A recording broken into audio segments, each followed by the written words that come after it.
தெய்வத்தால் ஆகாது எனினும் முயற்சிதன் மெய்வருத்த கூலி தரும். எப்படி இருக்கீங்க? எப்படி இருக்கீங்க? 72 நாள் கழிச்சு அண்ணன் புதுச்சேரியில் இறங்கியிருக்காரு. அது எதுக்காக நம்ம தெரிஞ்சுக்கணும்.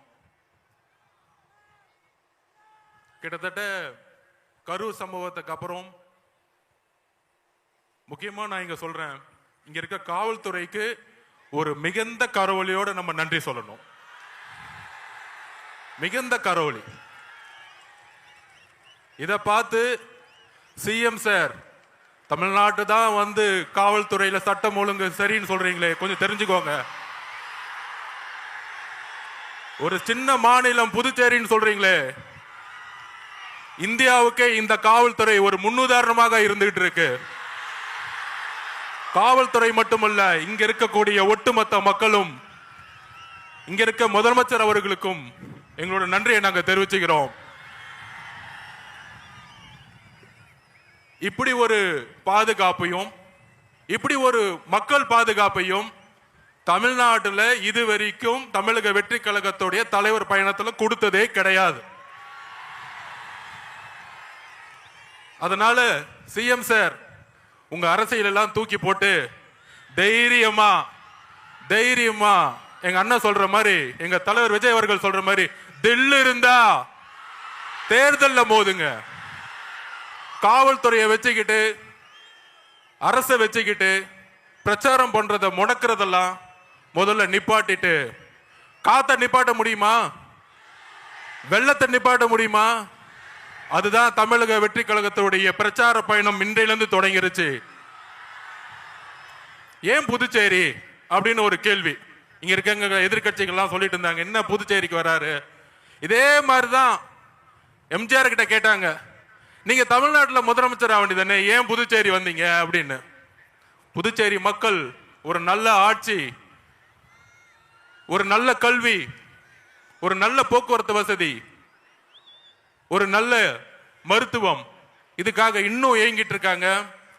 அதெல்லாம் எப்படி அன்றைக்கு வந்து எம்ஜிஆர் கட்சி ஸ்டார்ட் பண்ண பிறகு முதல் முறையாக அவர் தமிழகத்துக்கு மட்டும் யோசிக்கல. எம்ஜிஆர் அவர்கள் கட்சி ஸ்டார்ட் பண்ண பிறகு புதுச்சேரிக்கும் யோசிச்சாரு. அதே மாதிரி எங்களுடைய தலைவர் விஜய் அவர்கள் தமிழ்நாட்டுக்கு மட்டுமல்ல புதுச்சேரிக்கும் சேர்ந்து ஒரு மிகப்பெரிய திட்டத்தை வச்சிருக்காரு. அந்த திட்டங்கள் என்ன அப்படின்னு தலைவர் வந்து இப்ப பேச போறாரு உங்க முன்னாடி. அவருடைய பேச்சுல அடுத்த 50 வருஷத்துக்கான புதுச்சேரியோடைய வரலாற்றை புதுசா எழுதப்படும் தமிழக வெற்றி கழகத்தின் மூலியமா அதை நாங்க இது பதிவு பண்றோம்.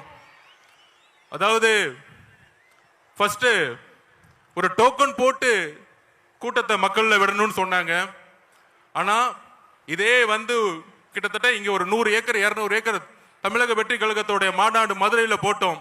எந்த கட்சியும் அந்த மாதிரி மாநாடு போட்டதில்லை. 500 ஏக்கர்ல மாநாடு போட்டோம். கூடிய விரைவில் புதுச்சேரியில ஒரு மிகப்பெரிய அளவுல நம்ம நிலத்தை எடுத்து ஒட்டுமொத்த புதுச்சேரி மக்களும் அங்க இருக்கிற மாதிரி அடுத்த கட்ட ஒரு பிரச்சாரத்தை தமிழக வெற்றி கழகத்தின் தலைவர் உருவாக்குவார். ஒரு பிரெஞ்சு காலனிலிருந்து புதுச்சேரி வந்து இன்றைக்கு நம்மளுடைய அடிப்படை தேவை கூட நம்ம வந்து கஷ்டப்பட்டு இருக்கோம், எல்லாத்துக்கும் தெரியும்.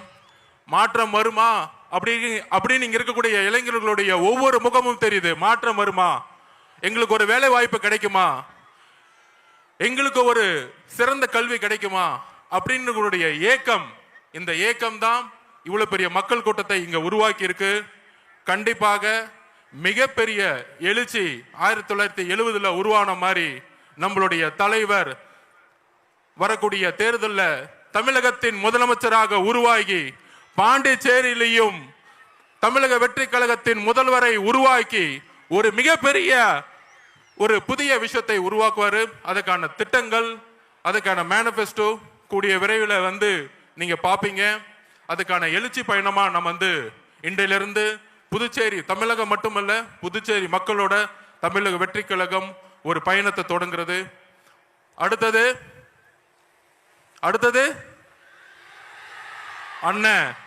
அண்ணன் வராரு. நன்றி, வணக்கம். தேங்க்யூ.